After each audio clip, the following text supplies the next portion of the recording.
நபி ஆதம் அலைஹிஸ்ஸலாத்து வஸ்ஸலாம் அவர்களுக்கு ஊதினான். அந்த ரூஹ் தலையில் முதலிலே செலுத்தப்பட்டது. அல்லாஹு அக்பர். ஆதமை அல்லாஹ் எப்படி படைக்கிறான் பாருங்கள். அப்படி உருவம் அமைக்கப்பட்டதற்கு பிறகு தன்னுடைய கரத்தால் அல்லாஹ் அந்த உருவத்தை வடிவமைக்கிறான். மனிதர்களை படைத்தவன் தன்னுடைய கரத்தால் உருவங்களை வடிவமைத்தான். மனிதர்களை படைத்து தலையில் ரூஹை செலுத்தினான். அது உடலெல்லாம் பரவியது.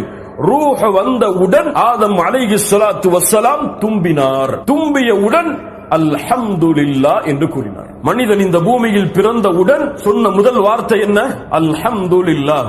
அல்லாஹ் ரப்புல் ஆலமீன் அவன் பதில் கூறினான், இர்ஹமுக ரப்புக், உன் ரப்பு உனக்கு அருள் செய்யட்டும் என்று. சுப்ஹானல்லாஹ்.